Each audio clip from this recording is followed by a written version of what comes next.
আপনারা এখন শুনবেন বাংলাদেশের একজন জনপ্রিয় বক্তা আনিসুর রহমান আশরাফি হুজুরের ওয়াজ। ভিডিওটি সম্পূর্ণ দেখার অনুরোধ রইল। হাসরের ময়দানের দৈর্ঘ্য হবে 50,000 বছর। আযাব শুরু হলে চলতে থাকবে 50,000 বছর। দাঁড়িয়ে থাকতেই হবে হাসরের মাঠে 50,000 বছর। বলেন, আল্লাহ তাআলা বলেন, বান্দা আজ তুমি বুঝলা না, তবে এটা শুনো, সেই আযাব নিশ্চিত, বিআযাবিন ওয়াকি', অবশ্যই হবে। ফাসবির সাবরান জামিলা।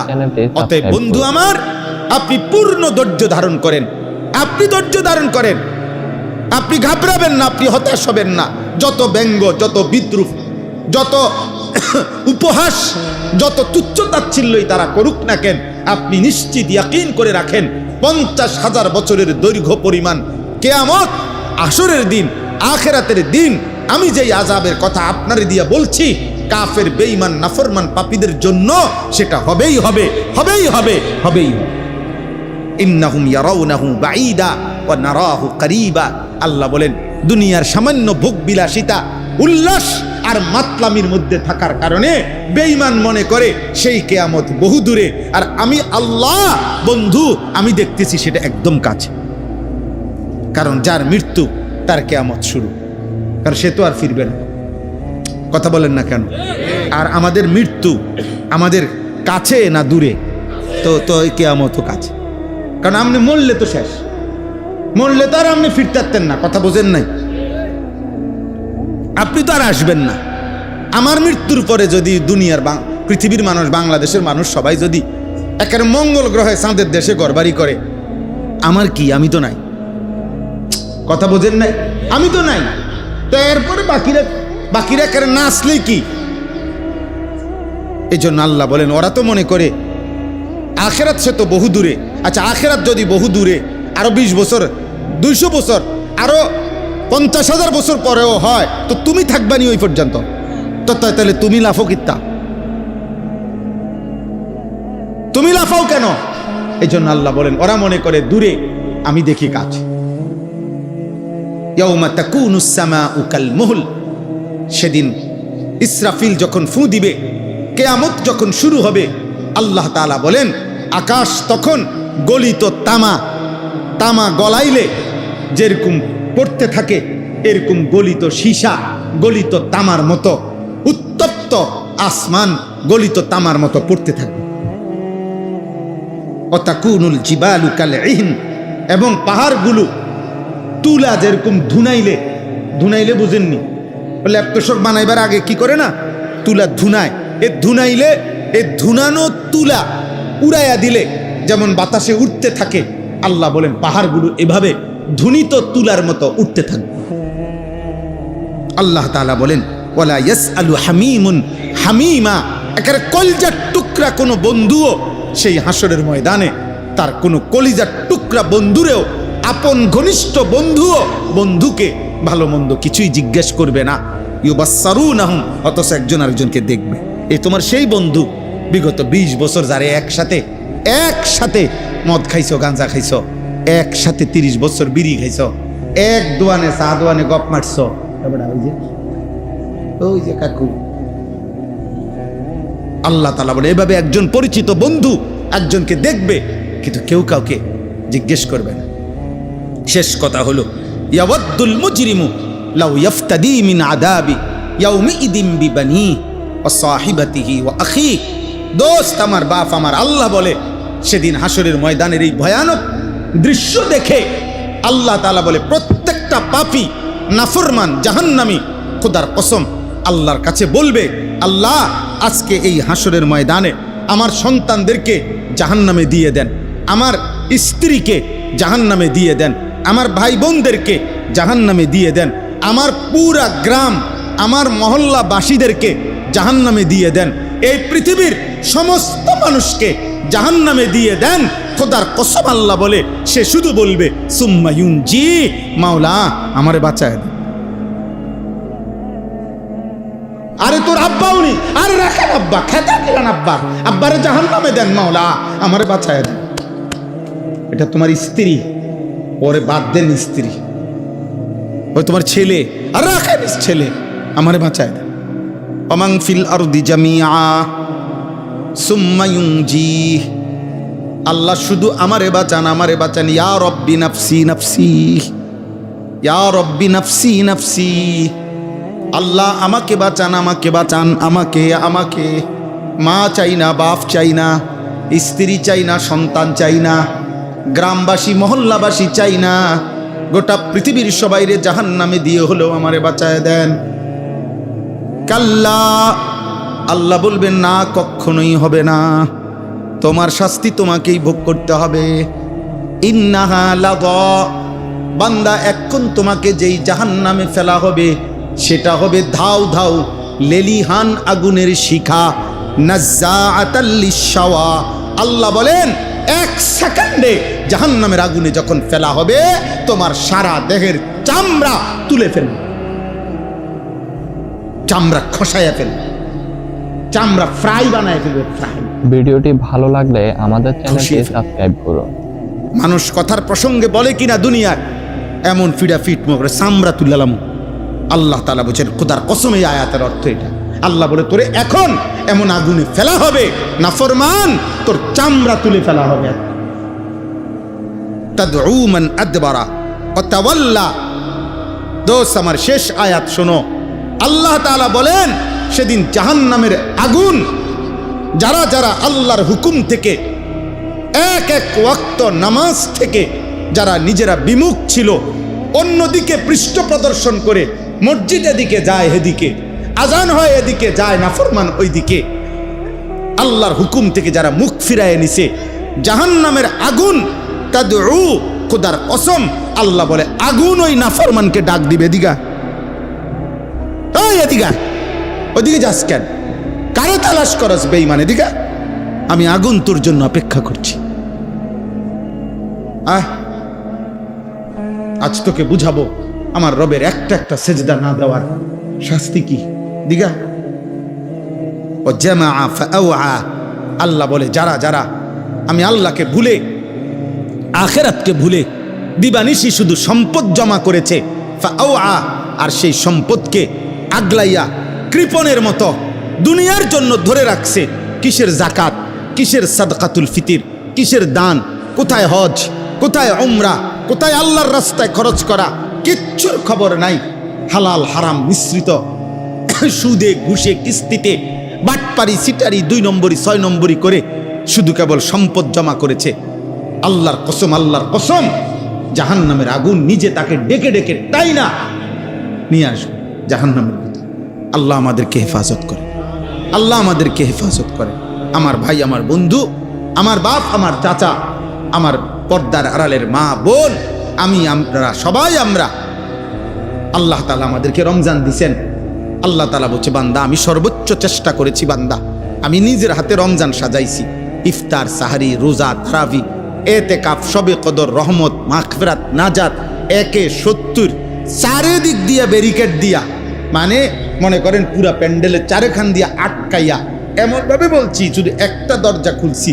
আমি আল্লাহ চাইছি ওই দিক দিয়া বসো, এদিক দিয়া বসো, এন দিয়া বসো, এন দিয়া বউ, ওইন দিয়া বউ, এখানে ডাকো, ওখানে ডাকো, সকালে ডাকো, দুপুরে ডাকো, রাতে ডাকো, সব অবস্থায় আমি মাসটাকে এইভাবে আটকাইছি।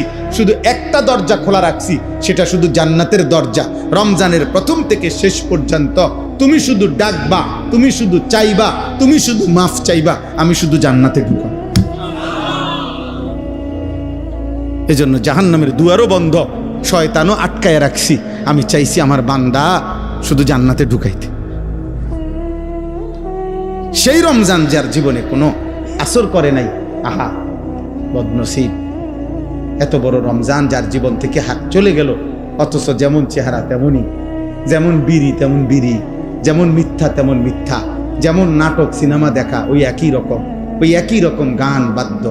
হায় ধিক তোর কপালে, আফসুস তোর জীবন, আফসুস বদনসিব, দুর্ভাগ্য তোমার কপালে, অভিশপ্ত এই জীবন, আফসুস এই জীবনের, যে জীবন এত বড় রমজান পেল, 30 দিন পূর্ণ পেল, কিন্তু জিন্দেগির কোনো পরিবর্তন করতে পারল না, জীবনের কোনো পরিবর্তনই হইল না। আল্লাহ তাআলা আমাদেরকে রমজান পরবর্তী আমাদের জীবন সুন্দর করার সবক কলিজার মধ্যে এই ফিকির, জাহান্নামের ভয় আল্লাহ তাআলা আমাদের দিলে দান করেন।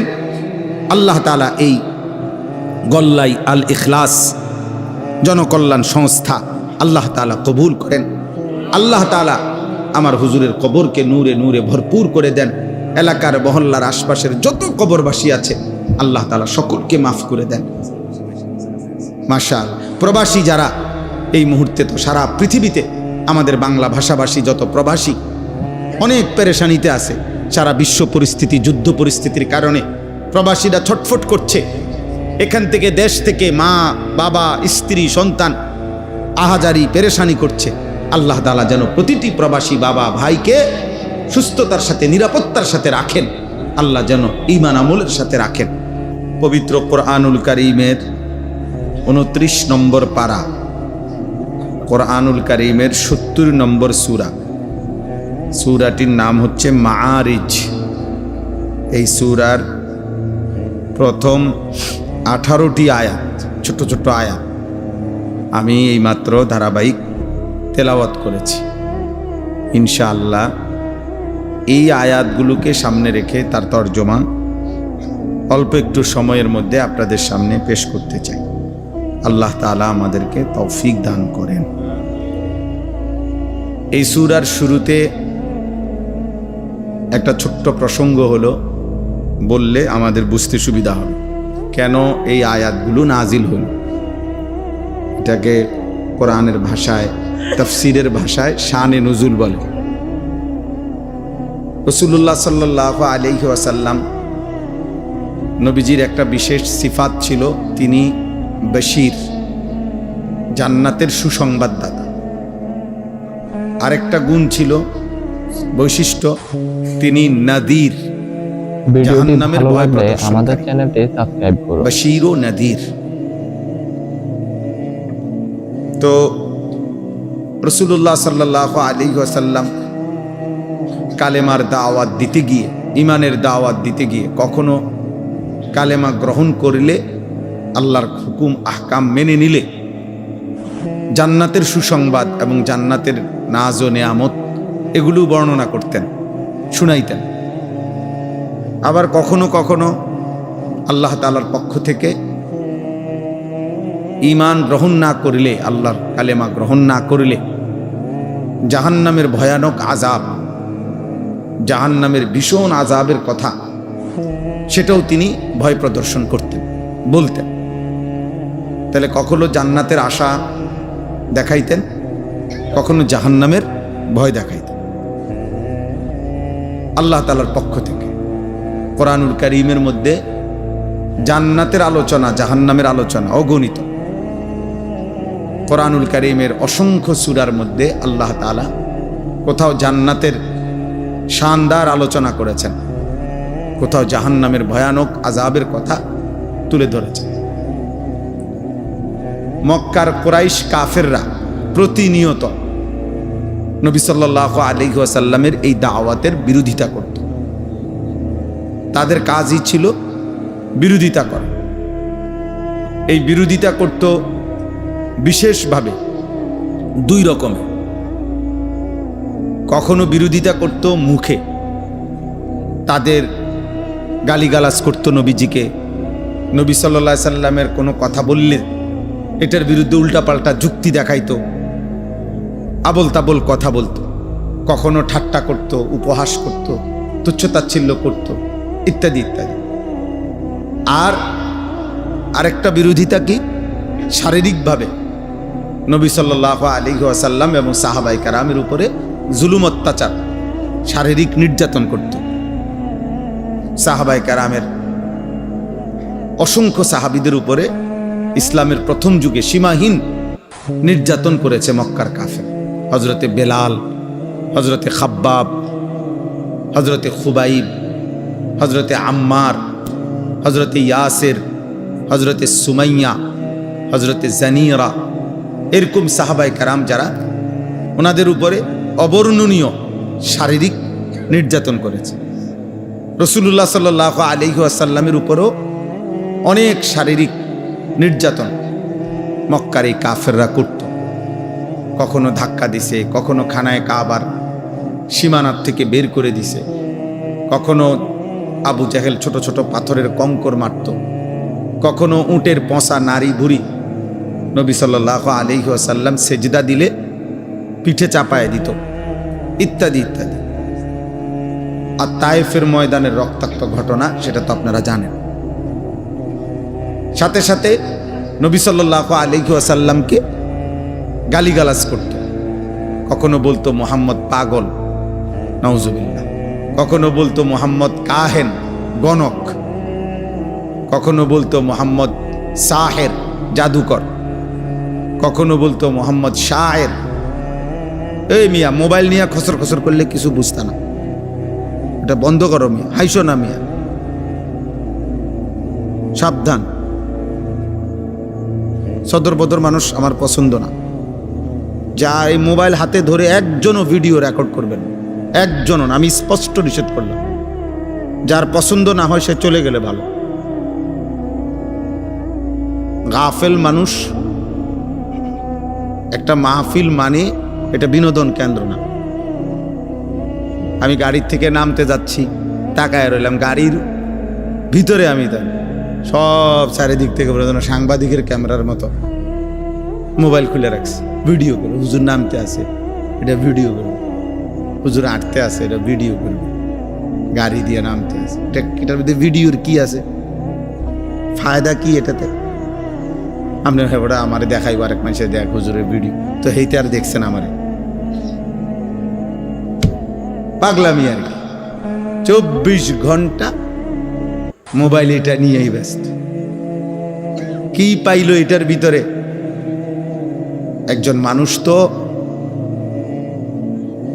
নিজস্ব প্রত্যেকটা কাজের মধ্যে ফিকির করা উচিত, দিমাগ দিয়ে ভাবা উচিত, আমি এটা কেন করব, কেন করব আমি এটা? দিন নাই রাত নাই। এই ছেলে, দিন রাত নিজের প্রতিটা কাজের ক্ষেত্রে। মানুষের যৌবনকালে মানুষ সুস্থ স্বাভাবিক থাকে। বৃদ্ধ মানুষ যদি কিছু আবল তাবল করে তো বলা যায় যে উনি বয়স হয়ে গেছে। কিন্তু যুবক যারা, যৌবন, সব কিছু তাদের পূর্ণ সুস্থ স্বাভাবিক। তার মাথা, তার হাত, তার পাও, তার চুল, তার চেহারা, তার নাক, চোখ, তার দেহ। ভিডিওটি ভালো লাগলে আমাদের চ্যানেলটি সাবস্ক্রাইব করুন। পূর্ণাঙ্গ কৌয়া। আল্লাহ তাআলা বলছেন, আমি যৌবনে শক্তি দিয়েছি, শক্তি পুরা সব অঙ্গে দিছি, হাতে, পায়ে, চোখে, নাকে, কানে, সব কিছুতেই পূর্ণাঙ্গ। তা কাজে বুদ্ধিমত্তা, নিজের কাজের প্রতি কৌশল, বুদ্ধি, প্রজ্ঞা, মেধা, যোগ্যতা ব্যয় করার, প্রয়োগ করার মূল সময় হলো যৌবন। এই সময় একজন মানুষ তার কাজের চলাফেরা, উঠা বসার মধ্যে সৌন্দর্য হওয়া উচিত। যার বয়স হয়ে গেছে 60-70 বছর, উনি হয়তো অনেক কথা মনে রাখতে পারে না, দুর্বলতার কারণে এখন আর কুলাইতে পারে না, ইচ্ছে থাকা সত্ত্বেও আমল করতে পারে না, ইত্যাদি ইত্যাদি। কিন্তু তোমরা নওজোয়ান ভাই, তোমাদের সংখ্যাগরিষ্ঠ যুবকদেরকে মোবাইল এমন মাতাল বানায় দিছে যে তোমাদের সামান্যতম ব্রেনও অনেকের কাজ করে না। 24 ঘন্টাই প্রয়োজন, অপ্রয়োজন, দরকারি, বেদরকারি, সারাক্ষণ এই এক জিনিস নিয়া, মোবাইলটা নিয়া ব্যস্ত। এটা অসুস্থতা ছাড়া আর কিছু না, এটা মানসিক প্রতিবন্ধিতা ছাড়া আর কিছু না। আমি এই রমজানেও এতেকাফের সময় আমাকে ঢাকার একজন ডাক্তার, একটা ম্যাগাজিন ডাক্তারদের আমাকে দিছে আর কি পড়তে, মাসিক স্বাস্থ্য কথা। তো ওইটা শুরুতে 2টা প্রবন্ধ আছে ম্যাগাজিনটা, 2টা প্রবন্ধই বড় বড় 2জন বড় বড় সিনিয়র ডাক্তারের লেখা, প্রফেসর এবং মেডিকেল কলেজের ভিসি। 2টা লেখাই পত্রিকার শুরুতে এই মোবাইল ফোনের ক্ষতিকারক স্বাস্থ্যের উপরে, এটা নিয়ে যে প্রতি সেকেন্ডে এই স্মার্ট মোবাইল থেকে, বড় ফোন থেকে যেই রশ্মি বিকিরণ হয় কথা বলার সময়, ব্যবহার করার সময়, এটা আমাদের স্বাস্থ্যের প্রচন্ড ক্ষতিকর। এবং উনি ওখানে লিখছে যে বাচ্চারা যেখানে বা রাত্রে যেখানে ঘুমায়, বালিশের কাছাকাছি, মাথার কাছাকাছি কোনোভাবেই বড় মোবাইলটা রাখা উচিত না। কমপক্ষে 3 মিনিটের বেশি কোনোভাবেই একবারে কথা বলা উচিত না। আর অনেক আন্তর্জাতিক হিসাব, বড় বড় ডাক্তারদের, সারা পৃথিবীর মানে দুনিয়াবি গবেষণা, চিকিৎসা বিজ্ঞানীদের, মনোবিজ্ঞানীদের, ওনারা উল্লেখ করছেন এখানে। এবং পুরাটা মানে আমি অবাক যে আখেরাতের কথা আর কি বলবো, দুনিয়াবি ক্ষতির কুল কিনারা নেই। চিকিৎসা বিজ্ঞানীদের দৃষ্টিতেই ক্ষতির কোনো কি নেই, কুল কিনারা নেই। আখেরাতের কথা আর কি বলবো, আখেরাতের ক্ষতিরও তো কোনো কুল কিনারা নেই। গুনাহের দৃশ্য, গুনাহের ছবি, এটা তো আছেই, কিন্তু বলে না আমি গুনার কিছু দেখি না। তারপরও একজন মুমিন জান্নাতে যে যেতে চায়, কোরআনুল কারীমের মধ্যে আল্লাহ তাআলা এ কথা স্পষ্ট বলছেন যে মুমিনের সিফাত, জান্নাতি মুমিনের এটি বৈশিষ্ট্য। ও ভাই এদিক সেদিক তাকায়েন না, আল্লাহর দোহাই, যারা বসছেন তারা ওদিক সেদিক তাকাবেন না। ওরা কাপড় এটা খুলুক নাহলে লাগাক, যেটা ইচ্ছে, স্বেচ্ছাসেবকরা তারা প্রয়োজনে তাদের কাজ করুক, আপনারা আমার দিকে তাকান। আল্লাহ তাআলা বলছেন ওয়াল্লাযীনা হুম আনিল লাগবি মুরিদুন। আমি সময় বাঁচানোর জন্য ওই ভাইকে পর্যন্ত বলছি, দেখলেন না যে আপনি কমান, ভূমিকা কমান। অনেক দূর থেকে আমি আসছি, ভাবছিলাম যে মাগরিব আইসা এখানে পড়ব, শেষ পর্যন্ত আল্লাহর দয়া ওই আমাদের বদরপুর হুজুরে যে জমিরাবাদ মাদ্রাসা, ওইখানে নামাজ পড়ছি মাগরিব। তাইলে এই জন্য বললাম, আল্লাহ তাআলা বলেন জান্নাতি মুমিন ওয়াল্লাযীনা হুম আনিল লাগবি মুরিদুন, যাবতীয় বেহুদা কথা, অনর্থক কথা এবং কাজ থেকে নিজেকে বিরত রাখে, এটা আল্লাহ তাআলা বলছেন। ওয়া ইযা সামিউল লাগওয়া আ'রাদু আনহু ওয়া ক্বালু লানা আ'মালুনা ওয়া লাকুম আ'মালুকুম সালামুন আলাইকুম লা নাবতাগিল জাহিলিন। আল্লাহ বলেন আমার প্রিয় বান্দা যারা, যখনই তারা অনর্থক কথা শোনে, আ'রাদু আনহু, সাথে সাথে ওই জায়গা থেকে সরে যায়। শোনে না শুধু, বরং ওই জায়গায় ত্যাগ করে, ওই জায়গায় ত্যাগ করে। আর যদি তাদেরকে সেই বেহুদা কথার পরিবেশে ডাকা হয়, আল্লাহ বলে, তারা বলে, আমার প্রিয় বান্দারা বলে, ভাই তুমি তোমার খামখেয়ালি আর গুনার কথাবার্তা নিয়েই থাকো, আমি আমার আল্লাহকে নিয়ে আছি। সালামুন আলাইকুম, তবে আমি তোমার জন্য আল্লাহর কাছে কল্যাণ কামনা করছি, তোমার জন্য ভালো চাই। লা নাবতাগিল জাহিলিন, আর আমার ফয়সালা শোনো, আমি কোনো মূর্খ জাহেলের সঙ্গী হতে চাই না। এই জন্য সময়টা যে বেহুদা কাটায় প্রয়োজন ছাড়া, আল্লাহর কোরআন তাকে বলছে সে হচ্ছে মূর্খ, জাহেল, নাদান, আহম্মক।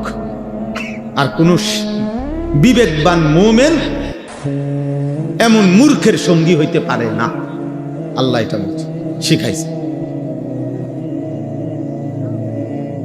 এই জন্য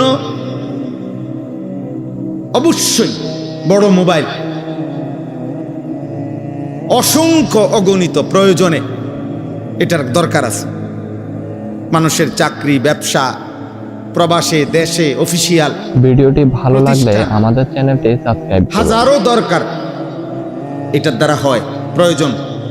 হ্যাঁ ঠিক আছে, প্রয়োজনকে প্রয়োজনের মধ্যে সীমাবদ্ধ রাখেন, কিন্তু সকল কিছুতে বেদরকারি, এই অনর্থক এইভাবে এটাকে অপব্যবহার করা, এটা কি? এজন্য দোস্ত, কোনো মানুষের জীবনের দুনিয়াও যদি কেউ অর্জন করতে চায়, অথবা আখেরাত অর্জন করতে চায়, অথবা দুনিয়া আখেরাত দুইটাই অর্জন করতে চায়, কোনো মানুষের মূল পুঁজি কি, মানে কি দিয়া সে দুনিয়া অর্জন করবে। মনে করে দুনিয়ায় তার কিছু টার্গেট, যে আমি একটা ভালো চাকরি করব, একটা ভালো বংশীয় মেয়ে বিয়ে করব, আমার কিছু একটা ভালো পয়সা বেতন হবে, আল্লাহ চাহে তো একটা বাড়ি ঘর করব, সুন্দর করে একটা পরিবেশ করবো বাড়িটার মধ্যে, এই ইত্যাদি ইত্যাদি। দুনিয়াতেও যার স্বপ্ন কিছু করবে, আবার আখেরাতেও জাহান্নাম থেকে বাঁচব, আল্লাহর জান্নাতে যেতে চাই। দুনিয়া এবং আখেরাতের যাবতীয় পরিকল্পনা বাস্তবায়নের জন্য কোনো ব্যক্তির কাছে মূল পুঁজি কি, তার মূলধন কি, কিসের উপরে ভিত্তি করে সে দুনিয়ায় সাজাবে আর আখেরাত সাজাবে, সেটা হলো একমাত্র পুঁজি, মূলধন তার হায়াত, তার সময়। বুঝেন নাই? সময়টাই রাসুল মাল, আজ-জামানু হুয়া রাসুল মাল, কিতাবে আছে। সময় হচ্ছে মূলধন। তুমি দুনিয়াও গড়তে হইলে তোমার এই সময়ের মধ্যে তোমাকে মেহনত করতে হবে, তুমি আখেরাত গড়তে হলেও এই সময়ের মধ্যে তোমারে কি করতে হবে? মেহনত। গাফেল দুনিয়াতেও ঠকে, আখেরাতেও ঠকে, আখেরাতেও ঠকে। তাহলে মানুষের সুস্থ সবল শক্তি সামর্থ্যের সময় হলো যৌবন। এইটাকে যে ব্যক্তি অনাদরে অবহেলায় বছরের পর বছর, দিনের পর দিন শেষ করে দিল, তো সে তো তার নিজের মূলধন, নিজের পুঁজি, নিজের হায়াত নষ্ট করে দিল। তো 60 বছর পরে শুরু করতে চাইলে কেমনে শুরু করবো? 60 বছর পরে তো এমনি মেয়াদ নাই, এমনি তো শরীর স্বাস্থ্যের মেয়াদ নাই। সরকারি চাকরিওয়ালারা তো কয় যে এমনি কয় যে বাইর যান না, রিটায়ার দিয়ে দেয়। 2 বছর 5 বছর বাড়ানোর জন্য কত আন্দোলন করতেছে। তাইলে এই জন্য কিশোর ছেলেরা, যুবক ছেলেরা, দোস্ত, আল্লাহ নবী সাল্লাল্লাহু আলাইহি ওয়াসাল্লাম বলেন, নি'মাতানে মাগবুনুন ফীহিমা কাসীরুম মিনান নাস। দুইটি নিয়ামত আল্লাহ তাআলা বান্দাকে দিয়েছেন, যতক্ষণ তার কাছে সেই 2 নিয়ামত আছে, আল্লাহ নবী বলেন ওই 2 নিয়ামত থাকা অবস্থায় আল্লাহর বান্দা প্রতারিত হয়, অর্থাৎ ধোকার মধ্যে থাকে, সে ওই 2 নিয়ামতকে কদর করে না। একটা হলো আসিহাতু, সুস্থতা। সুস্থতা আছে অথচ সে কদর করে না। আছে তো আর কি, আমার কি আর রোগ হইব না, আমার কি আর ব্যারাম হইব না। আর হলো 2 নাম্বার হলো ওয়াল ফারাগ, অবসর, সময়। সময় আছে অথচ সে তাকে কি করে না? কদর করে। রাসূলুল্লাহ সাল্লাল্লাহু আলাইহি ওয়াসাল্লাম, ভাই কথা বলো না ভাইয়া, এমনি কাজ করো। তোমরা যদি সব গুছাইতে গুছাইতে আমার 7:55 বাজলে বা 50 বাজলে আমার টাইম শেষ। সব যখন সুন্দর হইয়া গুছাবে তখন আজানের টাইম হবে। এই জন্য কথা বলো না। জি, তাইলে এই জন্য বললাম, কোরআনুল কারীমের মধ্যে আল্লাহ তাআলা বলছেন, ওয়াহুয়াল্লাযী জাআলাল লাইলা ওয়ান নাহারা খিলফাতান লিমান আরাদা আন ইয়াযাক্কারা আও আরাদা শুকুরা। আল্লাহই রাত এবং দিন পর্যায়ক্রমে বানিয়ে থাকেন, আনেন। আল্লাহ বলেন এটা আমি করছি। প্রতিটা দিন আমি অন্ধকার বানাই, প্রতিটা অন্ধকারাচ্ছন্ন রাতকে আমি ভোর বানাই। রাত আমি আনি, দিন আমি আল্লাহ আনি। কেন? আল্লাহ বলেন এই পর্যায়ক্রমে, বাই সিরিয়াল, একবার রাত একবার দিন, একবার রাত একবার দিন আমি বানিয়ে থাকি।